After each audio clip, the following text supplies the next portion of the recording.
Assalamualaikum warahmatullahi wabarakatuh.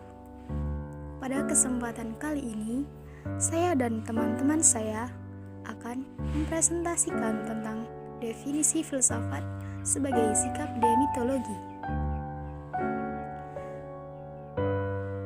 Filsafat itu apa sih?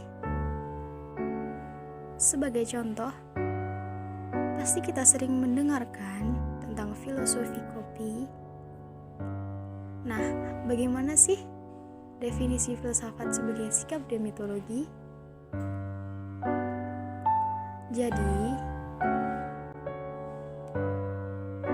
filsafat itu muncul pada masa pre-Socrates. Kapan sih masa itu? Selebihnya akan dibahas sebagai berikut. Halo teman-teman semuanya, selamat pagi, selamat beraktivitas. Di sini kelompok saya akan menyampaikan sedikit materi tentang filsafat pra-Socrates. Semoga sedikit materi yang kami sampaikan ini bisa bermanfaat buat teman-teman semuanya. Oke, langsung aja kita ke materi yang pertama, yaitu filsafat pra-Socrates. Apa sih filsafat pra-Socrates itu?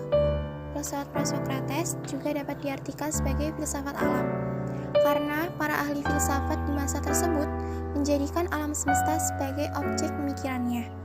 Filsafat alam sendiri adalah suatu pengkajian yang berfokus pada gejala alam dan fenomena yang terjadi di alam semesta raya.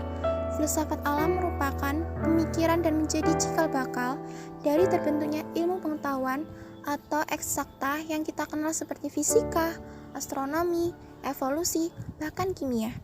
Tokoh filsafat alam sendiri yang menjadi dasar dari ilmu pengetahuan alam adalah Thales, Anaximandros, dan Anaximenes. Periode Yunani kuno lazim disebut periode filsafat alam. Mengapa dikatakan demikian? Karena pada periode ini ditandai dengan munculnya para ahli fikir alam, di mana arah dan perhatian pemikirannya kepada apa yang dicermati di sekitarnya. Kemudian, filsafat Yunani muncul dari pengaruh mitologi, mistisme, matematika, serta persepsi yang kental. Para filsuf Yunani awal akan menemukan dirinya dalam kenyataan yang patut ditiru. Kebudayaan mereka kaya akan kreatif, namun dikelilingi oleh orang-orang yang sportif dan kompetitif. Orang Yunani yang hidup pada abad ke-6 sebelum Masehi mempunyai sistem kepercayaan bahwa segala sesuatunya harus diterima sebagai suatu kebenaran yang bersumber pada mitos atau dongeng-dongeng. Artinya, suatu kebenaran lewat akal pikir atau logos tidak berlaku. Yang berlaku hanya suatu kebenaran yang bersumber pada mitos atau dongeng-dongeng. Baru kemudian setelah abad ke-6 sebelum Masehi muncullah yang namanya demitologi, yang artinya suatu kebangkitan pemikiran untuk menggunakan akal pikir dan meninggalkan hal-hal yang bersifat mitologi.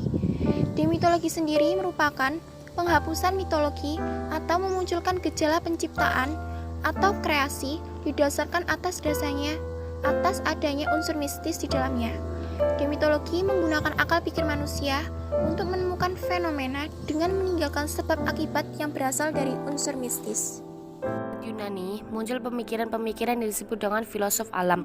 Dinamakan demikian karena objek yang dijadikan pokok persoalan adalah mengenai alam atau kosmos. Tujuan filosofi mereka adalah memikirkan soal alam besar. Dari mana terjadinya alam, itulah yang menjadi sentral persoalan bagi mereka. Pemikiran yang demikian itu merupakan pemikiran yang sangat maju, rasional, dan radikal. Sebab pada waktu itu, kebanyakan orang hanya menerima begitu saja keadaan alam seperti apa yang dapat ditangkap dengan indera tanpa mempersoalkan lebih jauh. Sedangkan di lain pihak, orang cukup puas menerima keterangan tentang kejadian alam dengan cerita nenek moyang dan legenda.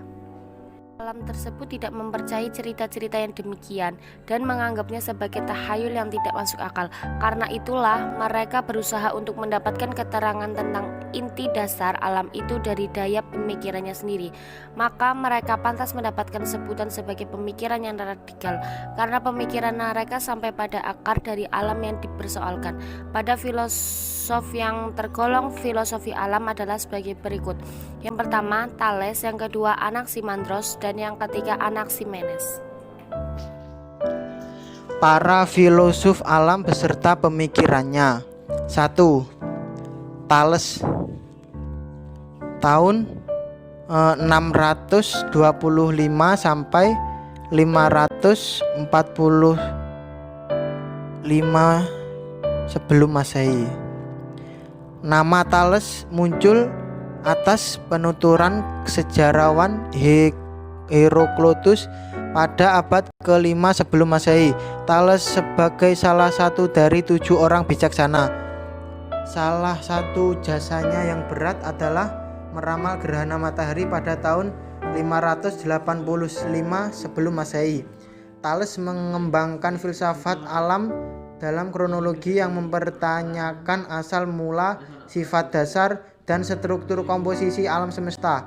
Menurutnya, semua yang berasal dari air sebagai materi dasar kosmis. Sebagai ilmuwan pada masa itu, ia mempelajari magnetisme dan listrik yang merupakan pokok soal fisika.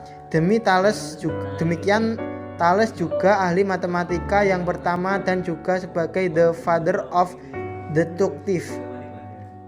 Sebagai seorang saudagar pelayar, Thales melihat pula kemegahan air laut yang menjadikan ia takjub. Sewaktu-waktu air laut itu menggulung dan menghanyutkan di sini.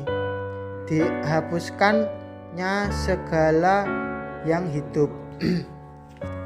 Dari pendapat itu dapat diartikan bahwa apa yang disebut sebagai atau asas pertama dari alam semesta adalah air, dan bumi merupakan bahan yang muncul dari air dan terapung di atasnya. 2. Anaximandros tahun 610 sampai 547 sebelum Masehi. Anaximandros adalah salah satu murid Thales. Ia seorang ahli astronomi dan ilmu bumi.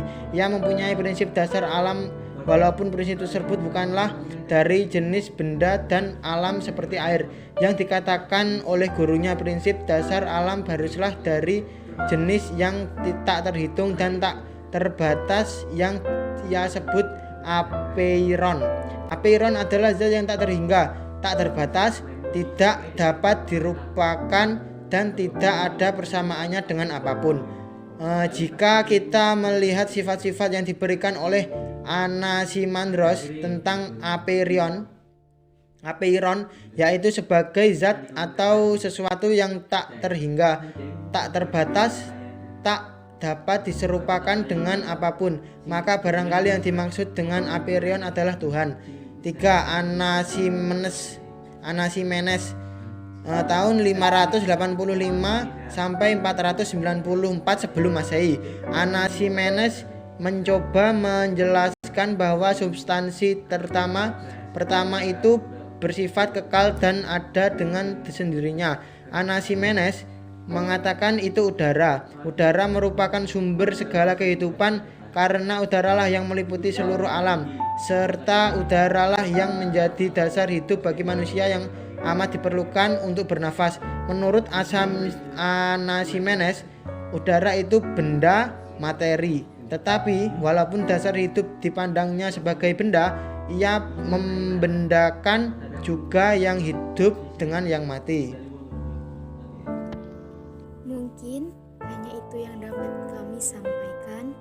Kami berharap presentasi yang kami berikan dapat bermanfaat bagi audiens.